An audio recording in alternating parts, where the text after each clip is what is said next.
Esse aqui é o quadro Carteira Mirai, em que eu aporto R$ 500 por semana em uma carteira montada do absoluto zero. Vem comigo. Salve, salve, investidor, como é que você está? E vamos a mais um episódio desse quadro Carteira Mirai, em que eu aporto R$ 500 na carteira montada, assim, do zero mesmo, R$ 500 por semana, aqui na nossa parceira do canal, a EQI Investimentos. E veja que nesse momento a gente está tomando um ferro do mercado com essa correção recente do Ibovespa. Ações aqui acabaram caindo consideravelmente. A BB Seguridade, a cotação não está atualizada aqui ainda, então a gente já conseguiu recuperar esse leve dano.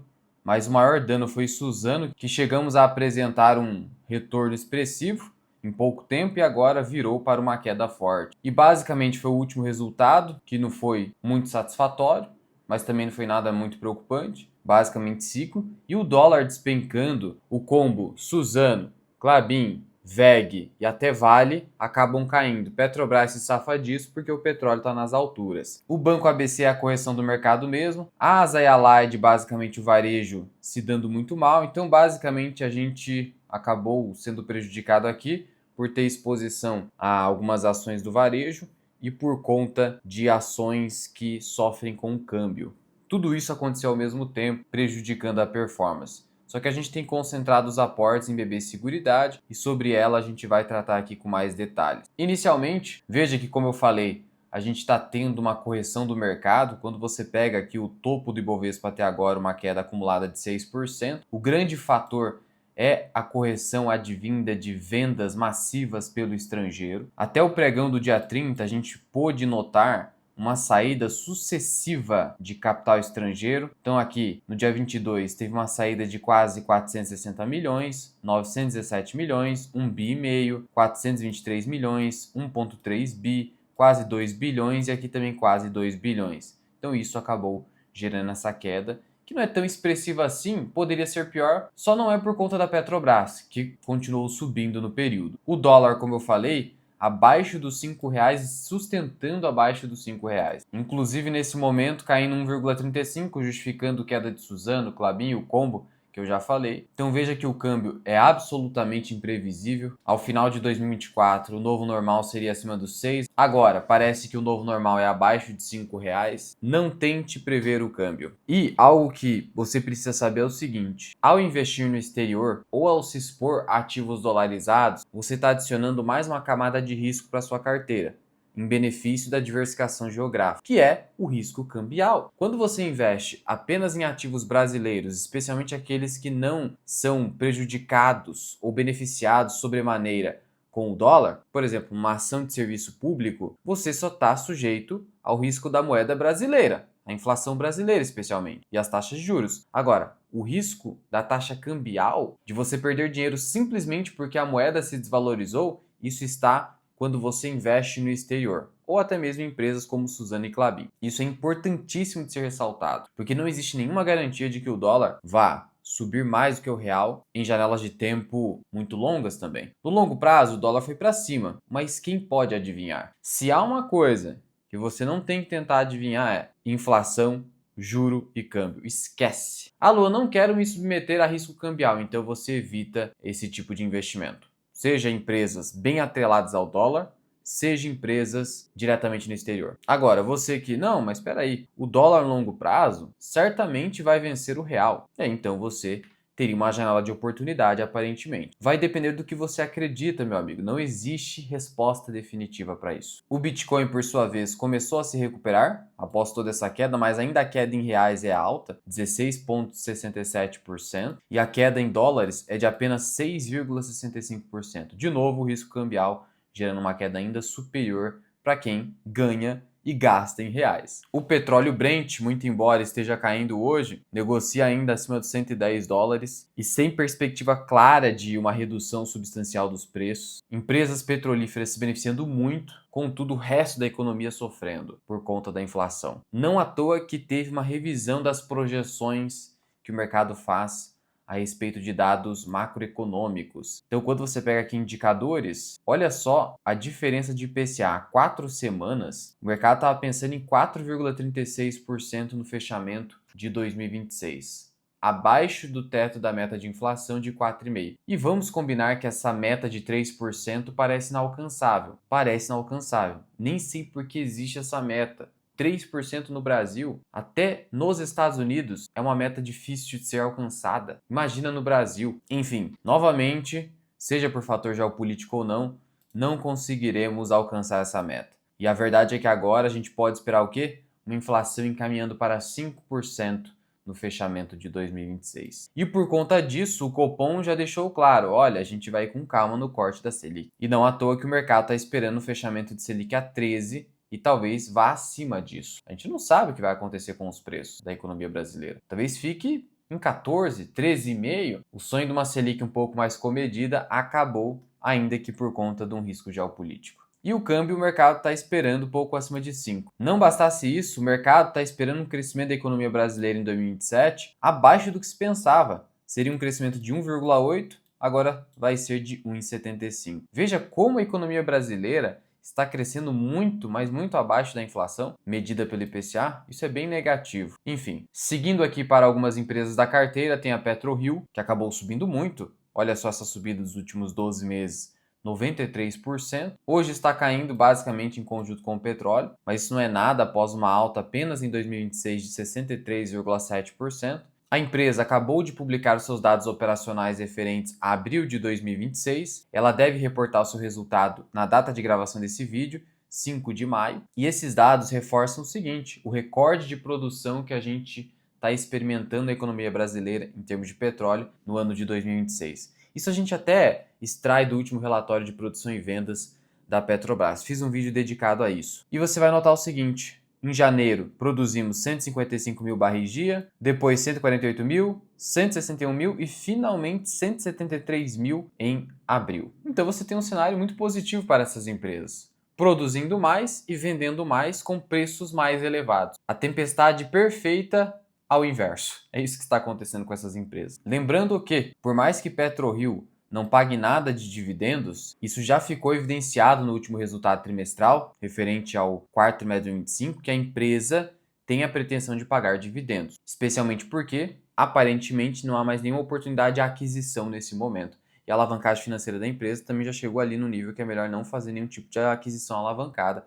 Pelo menos a gente espera que isso não aconteça. Ainda tivemos o resultado não só de BB Seguridade, como também de Saúde Aramco. Mentira! É a Odontoprev, que agora é a Brad Saúde, que reportou a Odontoprev um resultado um pouco inferior por conta de aumento de algumas despesas, só que a verdade é que agora já é o Elvis Odontoprev. Não importa mais, por mais que tenha tido uma leve queda de resultado em relação ao primeiro trimestre de 2025, que agora a empresa é uma holding de todos os negócios de saúde do Bradesco. Então ela ficou muito maior, mas muito maior. Só para você ter uma ideia, a Brad Saúde como um todo reportou um lucro de 1,3 bilhão de reais no primeiro trimestre de 2026 com um ROI de quase 25%, beleza? E esse é o novo capital social da empresa, quase 3 bilhões de ações. Ela estreia hoje na B3 com o ticker SAUD3. Acontece que a Odontoprev, isoladamente, apresenta um lucro líquido trimestral entre 150 a 170 milhões, como você pode perceber aqui na variação. Isso aqui é basicamente 10%, pouco mais de 10% da hoje gigante Brad Saúde. Então, essa queda aqui é praticamente irrelevante. Por isso que a empresa foi reavaliada. Não à toa que eu também fiz a reavaliação da ação e, acredite ou não, a empresa hoje vale mais do que a cotação a mercado, mesmo após a alta recente que tivemos em Odontoprev. Veja que a alta desse ano é de 34%. Mesmo assim, a ação está barata. Por conta do fato de agora a gente ter uma holding que lucra por trimestre 1,3 bilhão, significando que a empresa poderia lucrar mais de 5,2 bilhões de reais por ano. Sendo assim, mesmo que a Brad Saúde não cresça tanto como o mercado está pensando, ainda assim ela não ficou cara. Apesar disso, como o foco da carteira majoritariamente é dividendos, BB Seguridade deve ser objeto de mais aportes. Após a publicação do resultado do primeiro trimestre de 2026, a empresa está subindo 1,5% nesse momento, mas ainda abaixo dos R$ 35, sendo que o lucro líquido apresentado pela BB Seguridade foi de aproximadamente 2,2 bilhões de reais. Se você simplesmente anualizar esse valor, você está falando de 8,8 bilhões de reais. Claro que isso aqui é uma simplificação. Diversas variáveis podem se suceder nos próximos trimestres, especialmente no segundo semestre, em que o mercado teme pelo fenômeno El Niño, que poderia gerar mais avisos de sinistros em seguro agrícola e prestamista,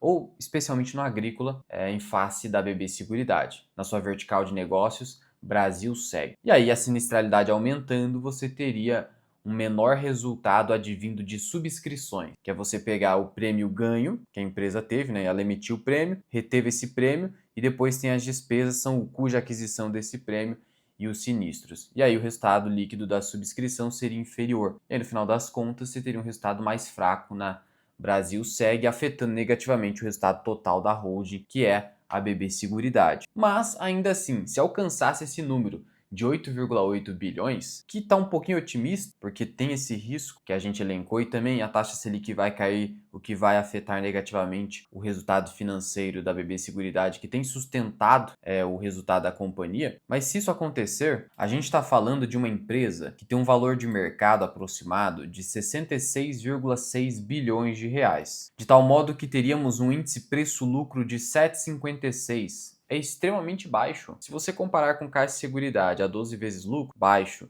Porto Seguro a 9 vezes lucro, baixo. Histórico da BB Seguridade negociando a 13 a 14 vezes lucro, muito baixo. Então, só em termos de índice preço-lucro, tanto comparado com pares setoriais quanto em relação ao histórico da empresa, você tem um desconto aparentemente ímpar. E quais foram os destaques aqui? Lembrando que eu escrevi um relatório detalhado de BB Seguridade na comunidade Formação Mira Investing. Aqui na minha comunidade, você tem diversos relatórios. Banco ABC, Axia Energia, WIS, Petrobras, B3 e assim vai. Soltei aqui, de BB Seguridade. Você clica aqui e tem alguns relatórios. E aqui está, relatório de análise do primeiro trimestre de 2026 com o valor intrínseco atualizado da companhia. Além disso tudo, você conta com a tabela de valor intrínseco, vídeos exclusivos que eu dedico aos membros do canal, além de você ter acesso, pelo período da assinatura, ao meu curso Formação Mira Investing. 40 horas aula. Se quiser conhecer a comunidade, todos os benefícios, o link está na descrição e no primeiro comentário fixado. Mas voltando, os destaques basicamente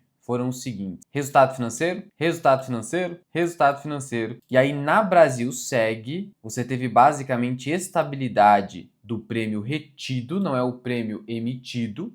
Vou te mostrar a diferença. E melhora da sinistralidade, que é o quanto eu gasto ou provisiono com avisos de sinistros frente ao prêmio retido. O que acontece? Vamos lá. Quando a Brasil Seg emite uma apólice, que é a emissão do prêmio, esse é o prêmio emitido, que se refere a todo um período de cobertura, por exemplo, 1 ano. Então aqui eu tenho o prêmio retido. Depois disso, eu faço uma cessão de risco, eu tenho que pagar por isso, para um ressegurador. Então determinados riscos, os mais pesados, digamos assim, eu passo para um ressegurador. Então veja que investir em ressegurador, o risco é maior. Aí o que sobra, depois que eu fiz essa sessão, é o prêmio retido. E aí do prêmio retido eu tenho os custos de aquisição desse prêmio, sinistro, e aí eu chego no resultado de subscrição. Então veja que tem uma gradaçãozinha. Aqui eu tive estabilidade não no prêmio emitido, na verdade eu tive queda em prêmios emitidos, menores negócios. Só que o prêmio retido foi bom. Por quê? Porque a sinistralidade, ela caiu no período. Ela caiu, porque o resultado da safra foi bom, não teve aviso de sinistro, então foi bacana. Então, por mais que eu tenha gerado um menor volume de negócios, ainda assim, porque a sinistralidade ela foi baixa, mais baixa, em comparação com o primeiro trimestre de 2025, o meu resultado foi bom. No final das contas, a gente teve uma evolução no lucro de 11,2%. Ah, mas teve uma queda de 2,9% em relação ao quarto trimestre de 2025. Você tem que comparar banana com banana, maçã com maçã. Então, período com período. Quarto trimestre tem sazonalidade. Não pode fazer esse tipo de comparação que fica errado. A alta foi de 11,2%. Valendo ressaltar o seguinte: o negócio mais importante hoje para a BB Seguridade é a sua corretora. É ela que distribui os produtos de seguros, previdência, consórcio, capitalização, planos odontológicos, todos os negócios da BB Seguridade.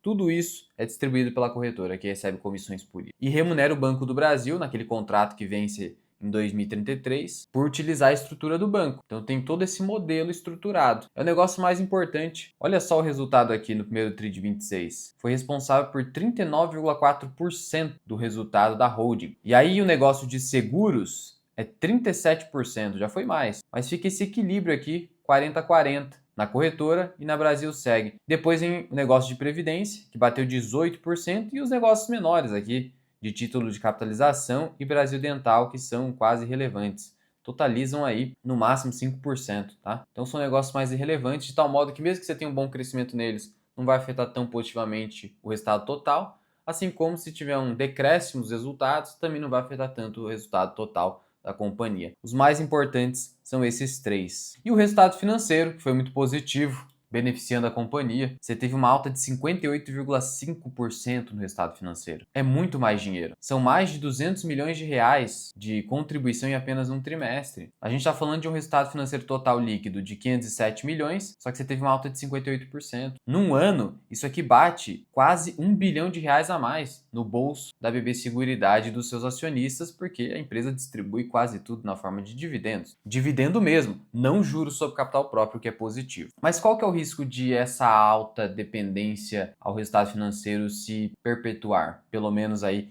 durante essa crise no Banco do Brasil? É o fato de que a taxa Selic média começou a declinar. Ela bateu 14,9% no quarto trimestre de 2025 e caiu para 14,86% e deve continuar declinando, enquanto a Selic continuar sendo cortada, ainda que num ritmo mais devagar. A gente está vendo, 0,25 a cada reunião do Copom. E aí o que acontece? Quando você olha para a carteira de aplicações financeiras da BB Seguridade, 45,6% é pós-fixado, depende da Selic. Mas se você olhar para a carteira de dezembro de 25, você nota que ela era maior, estava em 48, então já houve um remanejamento aqui de carteira. Isso é positivo, a gestão já está olhando, olha, pós-fixado vai render menos. E aí teve um aumento em IPCA, o que é positivo, porque a gente está vendo IPCA subindo, e um aumento em pré-fixado, para quase 15%. Então a tendência é a gente notar esse movimento da gestão de redução da posição em pós para pré-fixado e indexado à inflação. Isso é positivo. Mas eu entendo que é correto esse movimento de estar mais concentrado em pós-fixado, porque o Brasil é país de juro alto e inflação alta. Então, ficar muito concentrado em pré-fixado, pensando em ganhos com marcação a mercado, geralmente não é a melhor opção. Mas você vai fazendo pequenos ajustes, o que a gente está vendo que está sendo feito aqui pela gestão. Então, legal. Outro destaque é que o guidance da companhia foi cumprido nesse primeiro trimestre. A gestão pensava em reservas de previdência, uma alta de até 11, bateu aqui 10,9 no topo da banda. Em termos de prêmios emitidos da Brasilseg, teve uma queda de 2,3%, o mercado estava esperando até 3%, conforme a projeção da companhia. E o resultado operacional não decorrente de juros cresceu 1,3%, olha só que interessante, sendo que estava esperando até uma queda de 3%, então foi até melhor do que o esperado pela empresa. Olha só aqui, ó, resultado operacional não decorrente de juros. Brasilseg subiu 0,1 por conta daqueles motivos, sinistralidade controlada, que foi o principal fator. Brasil Dental teve queda forte, mas como eu disse é irrelevante, baixa relevância. Brasilprev 6,9% e a BB Corretora também cresceu 1,3%. No final, o crescimento foi de 1,3%. Bacana. Crescimento sustentado pelo principal negócio hoje da empresa, que é a corretora, e depois o negócio de previdência. No final, considerando aí o patrimônio líquido atual da BB Seguridade em 12,6 bilhões de reais, se você anualizar o lucro em 8.800 e dividir por 12.700 que seja, a gente está falando de um ROI de quase 70%, 69%. A minha projeção fica em 8,5 bi sobre esses 12.700, eu estou falando de um ROI de 67%, altíssimo. Sendo o que o principal negócio da companhia, que é a corretora, vem entregando margens acima de 60%, negócio altamente rentável e lucrativo. Isso aqui diz respeito à lucratividade, mas isso afeta positivamente o ROI. Por quê? Porque o ROI é um resultado de margem líquida vezes giro do ativo e vezes alavancagem. É a análise do POM. Se eu tenho uma margem líquida alta, isso contribui muito para esse ROI super elevado. Sendo assim, dá para dizer, em linhas gerais, que o resultado foi positivo dentro do possível, até acima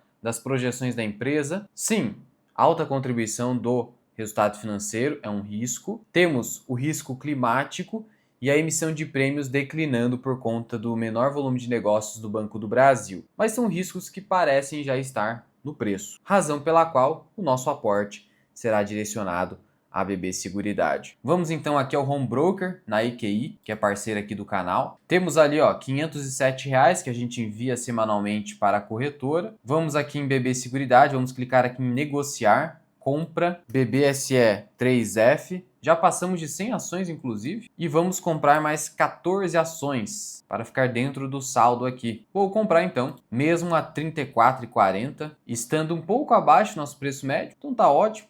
Mas o ponto é, não fique ancorado no preço médio, senão você deixa de comprar boas companhias. Você tem que ficar ancorado no valor intrínseco, que é ajustado conforme o resultado da companhia. A empresa é um organismo vivo, não existe um valor fixo, você precisa ir acompanhando. E sobre a EQI, parceira do canal, eu vou deixar um link aqui na descrição e no primeiro comentário fixado, QR Code na tela, para você abrir conta, sócia do BTG Pactual, e tem um atendimento bastante especializado. No mais, estávamos com 109 ações, adicionamos mais 14 ações, portanto, 123 ações de BB Seguridade, maior posição aqui da carteira e a maior posição disparada da nossa carteira principal. Basicamente é isso, então. Qualquer dúvida que você tiver, comenta aqui embaixo e já comenta também o que você está fazendo nesse momento. Muito obrigado por ter ficado comigo até aqui, eu sou o Luan, esse que é o canal Mirai Investing, até o próximo vídeo, fui!